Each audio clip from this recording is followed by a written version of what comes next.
হচ্ছে আমার গাড়ির ভেতরটা, ঠিক আছে। তবে বাইরেটা তোমরা দেখে নাও, পাখিতে হেগে কি করেছে দেখেছো, কাঁচের অবস্থা দেখো তোমরা বাইরের থেকে, ভেতর থেকে নিশ্চয়ই ক্যামেরা বুঝতেই পারছো। যাই হোক, তো আজকে এটা আমি ধোয়াধুয়ি করবো। আমি এখন আমার হোটেলে রয়েছি, ঠিক আছে। গাড়ির কন্ডিশন বাইরের থেকে ভীষণ খারাপ রয়েছে।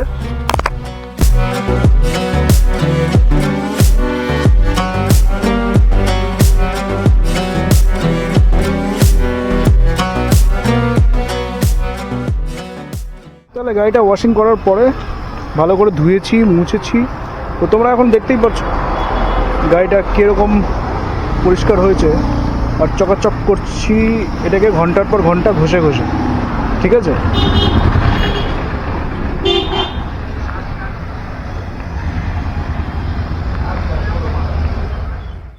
তাহলে বন্ধুরা, নর্মালি তোমরা যেমন দেখতেই পাচ্ছ গাড়ির টায়ার প্রেশারটা আমি চেক করে তারপরে টায়ারে হাওয়া দিচ্ছি। আর সবসময় এটা মনে রাখবো, যে কোনো গাড়ি হোক না কেন, টায়ার প্রেশার নর্মালি এরকম হ্যাচব্যাক গাড়ি যদি হয়ে থাকে বা সেডান গাড়ি যদি হয়ে থাকে তাহলে নর্মালি 35 টায়ার প্রেশার থাকে, ঠিক আছে। তো 35 থাকে মানে 35 ক্যাপাসিটি থাকে, তো 35 ক্যাপাসিটি মানে ফুল দেওয়াটা উচিত না। সেখানে 35-এর জায়গায় 33 বা 34 বা 32 এরকম দিয়ে রাখা দরকার। তার কারণ কি, যখন গাড়ির চাকা রোল হয় তখন গাড়ির চাকা গরম হয়ে যায়, ঠিক আছে। গরম হওয়ার ফলে কিন্তু চাকাতে মানে এয়ার প্রেশার কিন্তু বেড়ে যায় অটোমেটিক্যালি। তো হয় কি, যদি টায়ার প্রেশার যদি একদম অ্যাকুরেট দেওয়া থাকে তাহলে পরে যে কোনো রকম দুর্ঘটনা ঘটার সম্ভাবনা থেকেই যায়। তাহলে গাইস, তোমরা দেখতে পাচ্ছ এখন আমার এই গাড়িটি ধোয়া মোছার পরে কত পরিষ্কার হয়ে গেছে। এটা হচ্ছে পোলো 1.6, ঠিক আছে। আর কিছু লোক আছেন এখনও যারা জানে যে এই গাড়িটার স্পেশালিটি কী, ঠিক আছে। আর সবথেকে বড় কথা হচ্ছে যে এই গাড়ির বিশেষত্ব যারা জানে তারাই এই গাড়ি কিনে আর এক্সপোর্ট করে, ঠিক আছে। আর অনেক রকম মিথ আছে এই গাড়ি নিয়ে, ঠিক আছে। তো সেই মিথগুলোর বিষয়ে আমি এই মুহূর্তে চর্চা নাইবা করলাম, কারণ কি আমার একটু তাড়া আছে আর আমাকে এই মুহূর্তে যেতে হবে ঘরে। তাহলে তোমরা এখন দেখতে পাচ্ছ রেকর্ডিং অন হয়ে গেছে। আর গাড়ির ভিতরে আমি যেটা অ্যামাজন থেকে অর্ডার করেছিলাম, আমার হেড মাউন্টিংটা আমার ক্যামেরাটা ফিট করে নিয়েছি। আর আমি মোবাইলে দেখে নিচ্ছি যে ভিউটা কেমন আসছে, ঠিক আছে। মোবাইলের সাথে কানেক্ট করে তো আমি মোবাইলটাকে সাইডে রেখে দিচ্ছি। এখন মোবাইলের এখন কোনো কাজ নেই, এখন আমি ড্রাইভ করব, ঠিক আছে।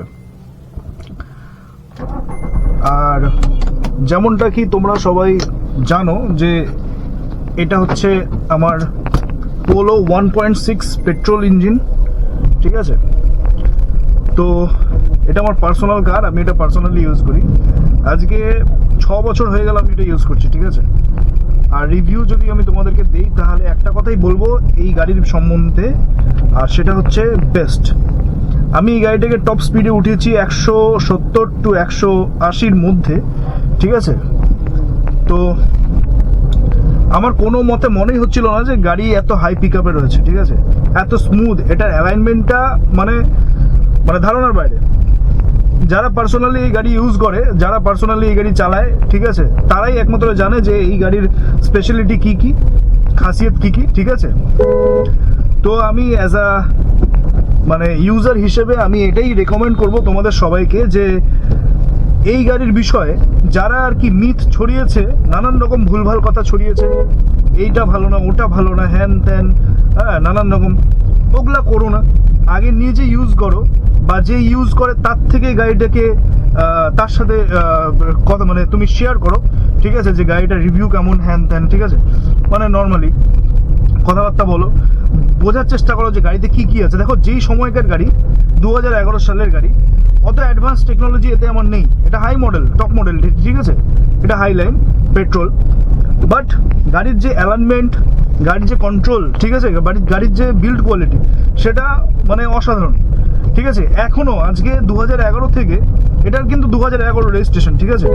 2011 থেকে আজকে 2024 চলছে, কত বছর হলো তোমরা হিসাব করে নাও। এখনো পর্যন্ত গাড়িতে কিন্তু বডিতে কোনো রকম সাউন্ড, এক্সট্রা সাউন্ড তোমরা পাবে না, ঠিক আছে, দেখতে পাবে না। আর আমি এটা ডেলি ইউজ করি। তো যাই হোক, গাড়ির সাসপেনশন, গাড়ির হর্ন, গাড়ির সবকিছু ওকে রয়েছে, ইঞ্জিনও, ঠিক আছে। সার্ভিসিংটা টাইম মতো করে নিলে পরে, হ্যাঁ, এইটা কি আমাদের ইন্ডিয়া থেকে যখন নাকি এই গাড়িটা ব্যান হয়ে যায় যখন নাকি উঠিয়ে নেওয়া হয়, তার কিছু কারণ আছে। কারণ কি, দেখো আমাদের ইন্ডিয়াতে লোকেরা মানে পাবলিকরা বিশেষ করে চায় হচ্ছে মাইলেজ আলা গাড়ি। এটা দেখো বোঝার ব্যাপার আছে, ঠিক আছে? তোমরা একই সাথে এটাতে মাইলেজ কিন্তু সেরকম পাবে না। এটা কিন্তু খুব পাওয়ারফুল একটা ইঞ্জিন। এটা হচ্ছে টর্ক আর বিএসপি আমার ঠিক খেয়াল নেই, যাই হোক তোমরা সেটা ইউটিউবে সার্চ করে দেখে নিতে পারো এটা টর্ক আর ইঞ্জিনের পাওয়ারের সম্বন্ধে, ঠিক আছে? আশা করি যারা গাড়ির ব্যাপারে গাড়ি মানে যারা 4 হুইলার খুব ভালোবাসো, স্পোর্টস কার খুব ভালোবাসো, তারা এই সম্পর্কে ভালো একটা আইডিয়া তাদের আছে। যাই হোক আমারও তো আইডিয়া নেই, বাট তোমাদেরকে একটা কথা বলবো যে যারা নাকি নানান রকম মিথ ছড়াও, ওগুলা ছড়ায়ও না, ঠিক আছে? এই গাড়িতে স্পেশালি অনেক রকম মানে আমাদের বুটে আর কি, এই গাড়ির বুটে পেছনের দিকে একটা লোগো রয়েছে ভক্সওয়াগনের, ঠিক আছে? VW লোগো রয়েছে, ওটাই কিন্তু লোগোটাই কিন্তু কি, ঠিক আছে? ওটা বুটটা খোলার, ওকে?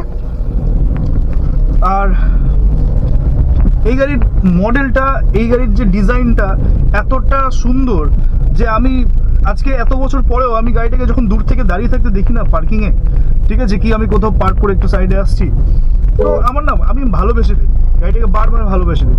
দেখো আমার গাড়িটা একদম প্লেন অ্যান্ড সিম্পল আছে, যেটা নাকি তোমরা এখন ভিডিওতে দেখতেই পারবে, পুরো ভিডিওটা দেখলে পরে, ঠিক আছে? তা আমি একটা কথাই বলবো যে আমি গাড়িটাকে এখনো মডিফাই করাইনি, কাস্টমাইজ করাইনি, বাট যখন মডিফাই করাবো তোমরা তখন গাড়িটার ফুল ভিডিও তোমরা তখন দেখতে পারবে, ঠিক আছে? আর অবশ্যই তোমরা জানাবে যে মডিফিকেশনের পরে গাড়িটা দেখতে কেমন লাগছে ভিডিওতে, ঠিক আছে? আর তোমরা তো দেখতেই পাবে, তখন না হয় আলাদা ব্যাপার। যদিও বা আমি এখন এই গাড়িটাকে এইভাবেই রাখবো। হ্যাঁ, আমি এই গাড়িটার কন্ট্রোল পাওয়ার বা অ্যালাইনমেন্টের সাথে কোনো রকম ছেড়খাড় করবো না, ঠিক আছে? আমি এক্সস্ট সিস্টেম, একটা রিমোট কন্ট্রোল এক্সস্ট সিস্টেম যেটা আছে ওটা লাগানোর চেষ্টায় আছি। আমি সামনের বাম্পার, পেছনের বাম্পারটা চেঞ্জ করব। গাড়িতে আমি কি বলে স্পয়লার লাগাবো, ঠিক আছে? তো এগুলো অনেক কিছু লাগানোর আছে। তো যখন এগুলা কাজ করাবো তখন তোমরা দেখতেই পাবে, আর তখন আমার ভিডিও আসবে, ঠিক আছে? আজকের ডেটে আমার এই গাড়ির মাইলেজ কত দেয় আমি সেটা বলে দিচ্ছি। পেট্রোলে আমার গাড়ির মাইলেজ দেয় হচ্ছে লোকালে মোটামুটি 11 থেকে 12, কি খুব জোর মানে 10 থেকে 12-র মধ্যে থাকে আর কি আমার গাড়ির পেট্রোলের মাইলেজ, ঠিক আছে? আর পাহাড়ে যদি আমি যাই তাহলে পরে সেই গাড়িরই মাইলেজ আমার হয়ে দাঁড়ায় 7-8, ঠিক আছে? 7 to 8 কিলোমিটার পার লিটার, ওকে? আর এই গাড়িটাই আমি যদি লং এ নিয়ে যাই তাহলে পরে 17-18 এরকম আমি অ্যাভারেজ পেয়ে যাই, ঠিক আছে? এটা চালানোর উপর ডিপেন্ড করে, যেখানে বেশি ক্লাচ ইউজ হয়। এটা কিন্তু ম্যানুয়াল, ঠিক আছে? এটা অটোমেটিক না, ওকে? তো যাই হোক গাড়িটাকে আমি এখন পার্কিং করব, আর এটাই আমার সব থেকে চ্যালেঞ্জিং একটা বিষয়, প্রত্যেকবারের মতো এবারও, ঠিক আছে? গাড়িটাকে আমি মিররে, ব্যাক মিররে দেখে গাড়িটাকে আমার এমন জায়গায় পার্কিং আমি করি যে মানে আমার পার্কিং এর এরিয়াটা একদম ভালো না, বুঝছো তো? আমার বাড়িতে সেরকম স্পেস নেই, বাড়িতে ঢোকানোর স্পেস নেই, তো কিছু করার নেই, আমাকে এভাবেই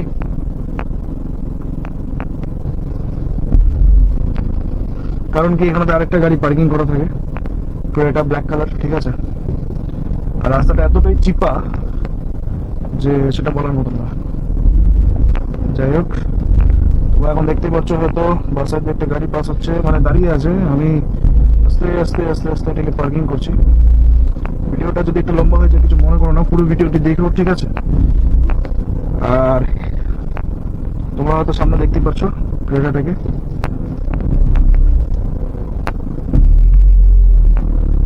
যাই হোক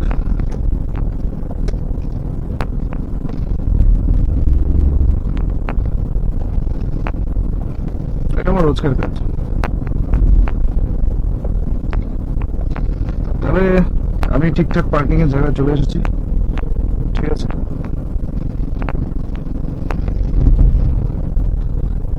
ঠিকঠাক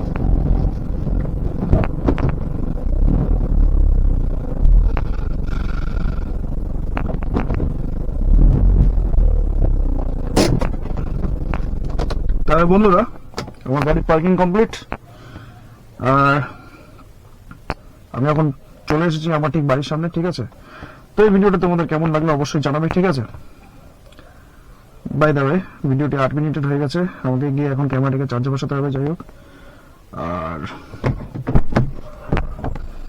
ব্যাগটা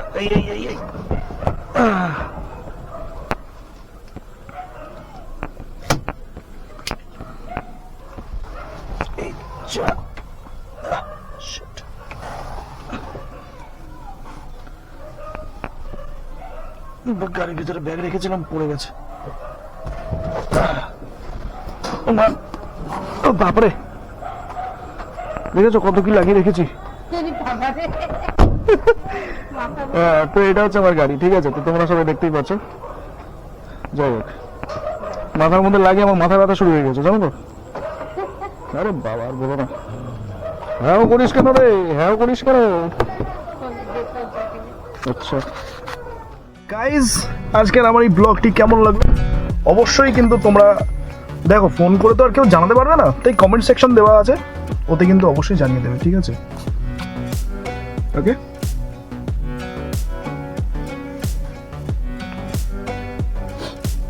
আমার নাম হচ্ছে তন্ময় ডিন্ডা, তোমরা দেখছিলে Dinda Blogify. Thank you so much, tata bye by.